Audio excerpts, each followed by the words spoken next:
ஆலயமாகிய உம்முடைய வாசஸ்தலத்திலே நீர் அதை கேட்பீராக, கேட்டு மன்னிப்பீராக. ஒருவன் தன் அயலானுக்கு குற்றம் செய்திருக்கையில் இவன் அவனை ஆணையிட சொல்லும்போது அந்த ஆணை இந்த ஆலயத்திலே உம்முடைய பலிபீடத்திற்கு முன்பாக வந்தால், அப்பொழுது பரலோகத்தில் இருக்கிற தேவரீர் கேட்டு துன்மார்க்கனுடைய நடக்கையை அவன் தலையின் மேல் சுமர பண்ணி அவனுக்கு நீதியை சரி கட்டவும் நீதிமானுக்கும் அவனுடைய நீதிக்கு தக்கதாய் செய்து அவனை ஆக்குவதாய் உமது அடியாரை நியாயம் தீர்ப்பீராக. உம்முடைய ஜனங்களாகிய இஸ்ரவேலர் உமக்கு விரோதமாய் பாவம் செய்தது நிமித்தம் சத்ருவுக்கு முன்பாக முறிந்து போய் உம்மிடத்திற்கு திரும்பி உம்முடைய நாமத்தை அறிக்கை பண்ணி இந்த ஆலயத்திலே உம்முடைய சந்நிதியில் விண்ணப்பத்தையும் வேண்டுதலையும் செய்தால், பரலோகத்தில் இருக்கிற தேவரீர் கேட்டு உம்முடைய ஜனமாகிய இஸ்ரவேலின் பாவத்தை மன்னித்து அவர்களுக்கும் அவர்கள் பிதாக்களுக்கும் நீர் கொடுத்த தேசத்துக்கும் அவர்களை திரும்பி வர பண்ணுவீராக. அவர்கள் உமக்கு விரோதமாய் பாவம் செய்ததினால் வானம் அடைப்பட்டு மழை பெய்யாதிருக்கும் போது அவர்கள் இந்த ஸ்தலத்திற்கு நேராக விண்ணப்பம் செய்து உம்முடைய நாமத்தை அறிக்கை பண்ணி தேவரீர் தங்களை கிளேசப்படுத்துகையில் தங்கள் பாவங்களை விட்டு திரும்பினால், பரலோகத்தில் இருக்கிற தேவரீர் கேட்டு உமது அடியாரும் உமது ஜனமாகிய இஸ்ரவேலும் செய்த பாவத்தை மன்னித்து அவர்கள் நடக்க வேண்டிய நல்வழியை அவர்களுக்கு போதித்து தேவரீர் உமது ஜனத்திற்கு சுதந்திரமாக கொடுத்த உம்முடைய தேசத்தில் மழை பெய்ய கட்டளையிடுவீராக. தேசத்திலே பஞ்சம் உண்டாகிற போதும் கொள்ளை நோய் உண்டாகிற போதும் வறட்சி சாவி வெட்டுக்கிளி பச்சை கிளி உண்டாகிற போதும் அவர்களுடைய சத்துருக்கள் அவர்கள் வாசம் செய்கிற தேசத்திலே அவர்களை முற்றுகை போடுகிற போதும் யாதொரு வாதையாகிலும் யாதொரு வியாதியாகிலும் வந்திருக்கிற போதும் எந்த மனுஷனானாலும் இந்த இஸ்ரவேலாகிய உம்முடைய ஜனத்தில் எவனாலும் தன் வாதையையும் வியாகுலத்தையும் உணர்ந்து இந்த ஆலயத்திற்கு நேராக தன் கைகளை விரித்து செய்யும் சகல விண்ணப்பத்தையும் சகல வேண்டுதலையும் உம்முடைய வாசஸ்தலமாகிய பரலோகத்தில் இருக்கிற தேவரீர் கேட்டு மன்னித்து தேவரீர் எங்கள் பிதாக்களுக்கு கொடுத்த தேசத்தில் அவர்கள் உயிரோடு இருக்கும் நாளெல்லாம் உமக்கு பயப்பட்டு உம்முடைய வழிகளில் நடக்கும்படிக்கு தேவரீர் ஒருவரே மனுபுத்திரரின் இருதயத்தை அறிந்தவரானால் நீர் அவனவன் இருதயத்தை அறிந்திருக்கிறபடியே அவனவனுடைய எல்லா வழிகளுக்கும் தக்கதாய் செய்து பலன் அளிப்பீராக. உம்முடைய ஜனமாகிய இஸ்ரவேல் ஜாதி அல்லாத அந்நிய ஜாதியார் உம்முடைய மகத்துவமான நாமத்தின் மித்தமும் உம்முடைய பலத்த கரத்தின் மித்தமும் ஓங்கிய உம்முடைய புயத்தின் மித்தமும் தூர தேசங்களிலிருந்து வந்து இந்த ஆலயத்திற்கு நேராக நின்று விண்ணப்பம் பண்ணினால் உமது வாசஸ்தலமாகிய பரலோகத்தில் இருக்கிற தேவரீர் அதை கேட்டு பூமியின் ஜனங்கள் எல்லாரும் உம்முடைய ஜனமாகிய இஸ்ரவேலைப் போல உம்முடைய நாமத்தை அறிந்து உமக்கு பயப்பட்டு நான் கட்டின இந்த ஆலயத்திற்கு உம்முடைய நாமம் தரிக்கப்பட்டதென்று அறியும்படிக்கு அந்த அந்நிய ஜாதியான் உம்மை நோக்கி வேண்டிக் கொள்வதின்படியே தேவரீர் செய்வீராக. நீர் உம்முடைய ஜனங்களை அனுப்பும் வழியிலே அவர்கள் தங்கள் சத்துருக்களோடு யுத்தம் பண்ண புறப்படும்போது நீர் தெரிந்து கொண்ட இந்த நகரத்துக்கும் உம்முடைய நாமத்திற்கும் நான் கட்டின இந்த ஆலயத்திற்கும் நேராக விண்ணப்பம் பண்ணினால் பரலோகத்தில் இருக்கிற தேவரீர் அவர்கள் விண்ணப்பத்தையும் வேண்டுதலையும் கேட்டு அவர்கள் நியாயத்தை விசாரிப்பீராக.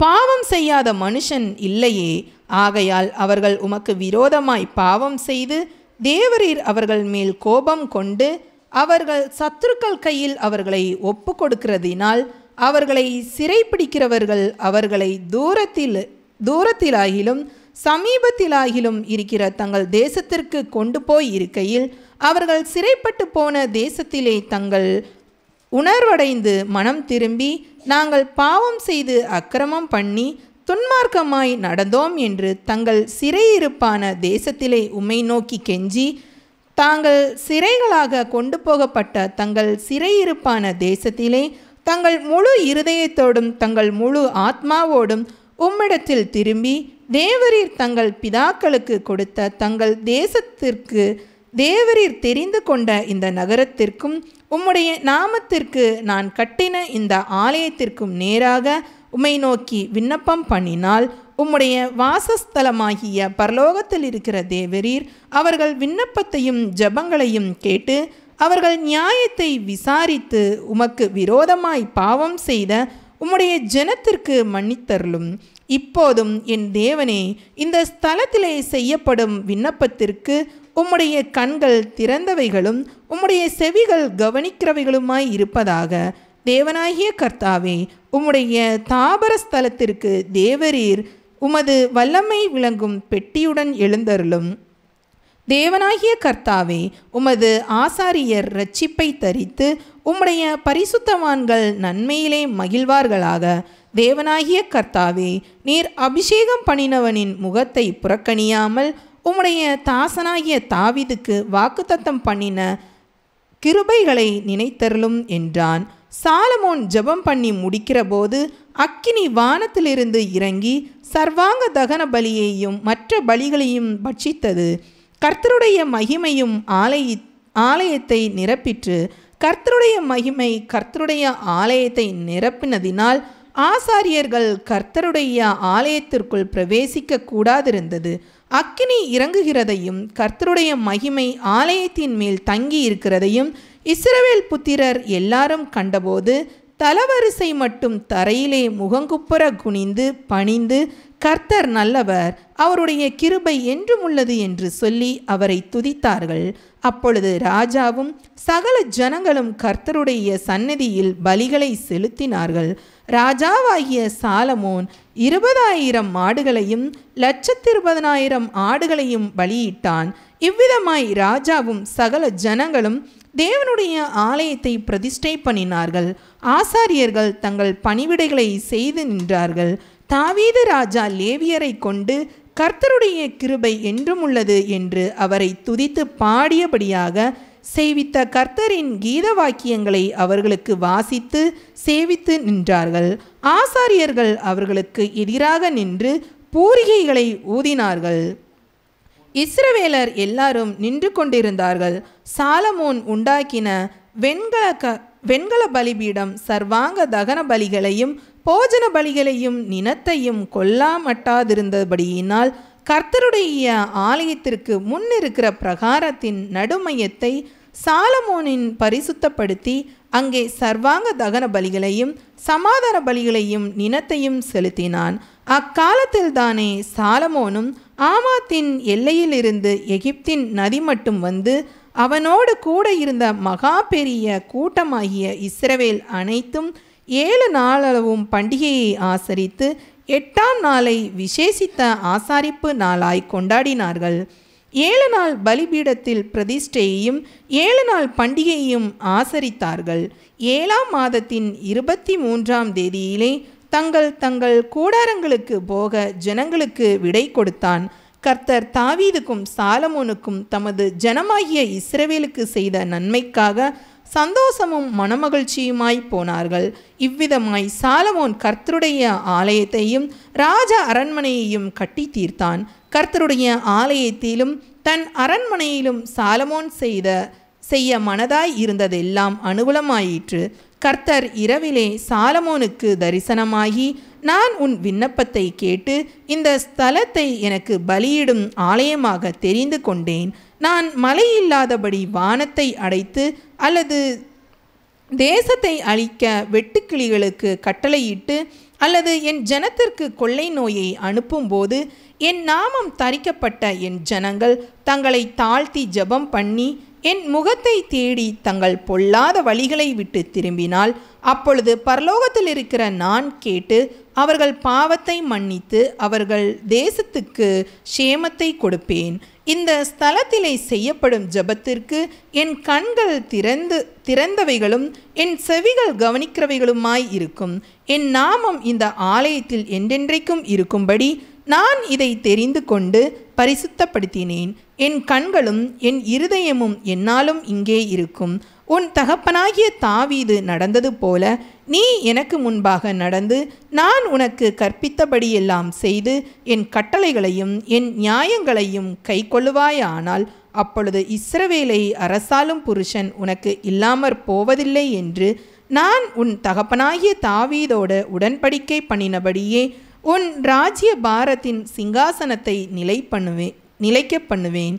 நீங்கள் வழி விலகி நான் உங்களுக்கு முன்வைத்த என் கட்டளைகளையும் என் கற்பனைகளையும் விட்டு போய் வேறு தேவர்களை சேவித்து அவர்களை பணிந்து கொள்வீர்களே ஆகில் நான் அவர்களுக்கு கொடுத்த என் தேசத்தில் இருந்து அவர்களை பிடுங்கி என் நாமத்திற்கென்று நான் பரிசுத்தப்படுத்தின இந்த ஆலயத்தை என் சமூகத்தில் நின்று தள்ளி அதை எல்லா ஜன சதங்களுக்கும் பழமொழியாகவும் வசை சொல்லாகவும் வைப்பேன். அப்பொழுது உன்னதமாய் இருக்கிற இந்த ஆலயத்தை கடந்து போகிறவன் எவனும் பிரமித்து, கர்த்தர் இந்த தேசத்திற்கு இந்த ஆலயத்திற்கும் இப்படி செய்தது என்ன என்று கேட்பான். அதற்கு அவர்கள் தங்கள் பிதாக்களை எகிப்து தேசத்திலிருந்து புறப்பட பண்ணின தங்கள் தேவனாகிய கர்த்தரை விட்டு வேறு தேவர்களை பற்றி கொண்டு அவைகளை நமஸ்கரித்து சேவித்தபடியினால் கர்த்தர் இந்த தீங்கையெல்லாம் அவர்கள் மேல் வரப்பண்ணினார் என்று சொல்வார்கள் என்றான். ஆமீன். உலகமெங்கும் 3 ஒரு கிறிஸ்தவ செய்தி சேனல் ஜீவ ஒளி ஜெப தொலைக்காட்சி 24 மணி நேரமும் நீங்கள் பார்க்கலாம். இயேசு பெரியவர் வருகையின் ஊழியங்கள், ஜீவ ஒளி ஜெப கோபுரம், கடையல் களியல் குமரி மாவட்டம். நாங்கள் வெளியிடும் ஜீவ ஒளி ஜெப கோபுரம் மாத இதழ் மற்றும் இயேசு பெரியவர் வார இதழை அச்சிட்டு இலவசமாக சுவிசேஷம் அறித்து வருகிறோம். நீங்களும் விரும்பினால் ஒரு புத்தகத்திற்கு 150 ரூபாய் வீதம் நீங்களும் செலுத்தலாம். நீங்களும் இந்த புத்தக ஊழியத்தை தாங்க விரும்பினால் கூகுள் பே வழியாகவும் 150 ரூபாய் செலுத்தி இந்த புத்தகங்களை வாங்கி கொள்ளலாம். Google Pay number 9442131629. அது மட்டும் இல்லாமல் கேபிள் டிவியில் நீங்கள் பார்க்க வேண்டியது அரசு cable TV 598, TCCL 740, VK digital 720, SCV 179, CDN 813, Aristo 625, GTPL 134, AMN 192, Akshaya 675, Jack 274. இது மட்டும் இல்லாமல் ஸ்மார்ட் டிவி ஆப்லையும் பார்க்கலாம். Android TV, Google TV, Airtel Xstream, Tata play, Infinity SCV, Amazon Fire TV, Roku, Jio set off box, Apple TV, LG smart TV. இது மட்டும் இல்லாமல் நம்ம தமிழ்நாடு மட்டும் இல்லாமல் இப்போ நம்மளுடைய சேனல் கேரளாவிலையும் ஒளிபரப்பப்பட்டிருக்கிறது. நீங்களும் அந்த டிவி தொலைக்காட்சியும் தாங்கி இந்த புத்தக ஊழியங்களையும் தாங்க விரும்பினால் உங்களுடைய முகவரிகளை நீங்கள் இந்த நம்பருக்கு செலுத்தி உங்களுடைய விண்ணப்பங்களையும் இந்த நம்பருக்கு செலுத்தி உங்கள் ஜெபங்களை நீங்கள் ஏறெடுக்கலாம். அது மட்டும் இல்லாமல் இந்த இடத்திலே சாட்சி சொல்ல விரும்புகிறவர்கள் தயவாய் சாட்சி சொல்ல அன்புடன் அழைக்கிறோம்.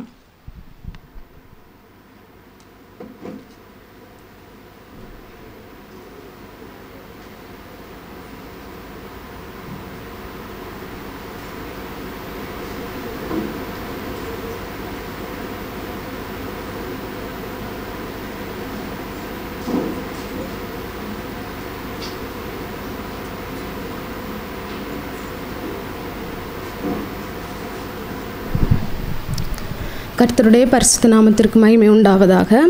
ஒரு சில தினங்களுக்கு முன்பாக குழந்தைக்கு பயங்கரமாக காய்ச்சல் இருந்துச்சு. எப்போவுமே ஒரு 3 நாளைக்கு பிறகு அப்படியே காய்ச்சல் நின்றுடும். இது என்ன அப்படின்னா, காய்ச்சல் கொடுக்குற அந்த மாத்திரை கொடுக்குற டைம் மட்டும் அதனுடைய எஃபெக்டில் கொஞ்ச நேரம் ஒரு 2-3 மணி நேரம் காய்ச்சல் இல்லாமல் இருக்கும். அதன் பிறகு மறுபடியும் வர ஆரம்பிச்சிடும். நானும் அம்மாட்ட கொடுத்துட்டு நான் ஸ்கூலுக்கு போயிடுவேன். இரவு நேரம் முழுவதுமே காய்ச்சலாக இருக்கும். 3 நாள் தாண்டின பிறகு ஹாஸ்பிட்டலுக்கு காய்ச்சல் மருந்து கொடுத்து தான் நான் கூட்டிகிட்டு போகிறேன். அங்கே போன பிறகு காய்ச்சல் பார்க்கும்போது 103 டிகிரி காய்ச்சலில் இருக்குது. அட்மிட் பண்ணக்கூடிய அளவுக்கு சொன்னாங்க. அதுக்கப்புறம் அங்கே மாற்று மருந்து கொடுத்து கொஞ்சம் நேரம் பார்த்துட்டு அதுக்கப்புறவு பிளட் டெஸ்ட்டு, யூரின் டெஸ்ட் எல்லாம் பார்க்கணுமா, இப்படி காய்ச்சல் விடாமல் இருக்குன்னு சொன்னாங்க. நான் ஃபாஸ்டருக்கு ஃபோன் பண்ணி இப்படி சொன்னேன், ஃபாஸ்டர் காய்ச்சல் இருக்குது, இப்படி மருந்து கொடுத்தும் கேட்கல, அட்மிட் பண்ணணும்னு சொல்கிறாங்க. நான் பிளட் டெஸ்ட் எல்லாம் பண்ணணும்னு சொல்கிறாங்க. நானும் சரி பார்த்துட்டு போகலான்னு தான் வந்தேன். கையில் ஒரு பணம் இல்லை. இப்படி சொல்கிறாங்க, ப்ரேயர் பண்ணுங்கள் பாஸ்டர்னு சொன்னேன். பாஸ்டர் ப்ரேயர் பண்ணாங்க, ஒன்றும் செய்யாது, மருந்து வாங்கிட்டு கிளம்புங்க அப்படின்னு.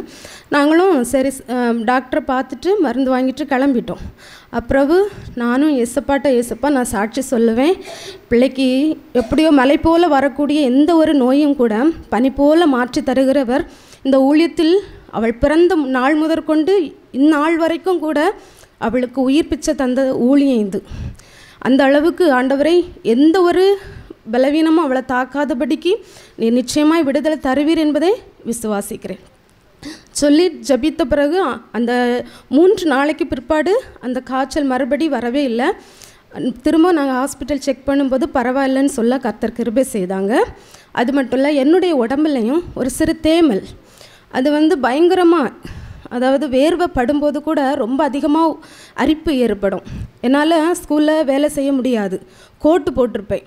ரொம்ப சொட்டிங் ஆகும்போது நல்ல அரிப்பாக இருக்கும், கிளாஸ் எடுக்க முடியாது, ரொம்ப கஷ்டப்படுவேன்.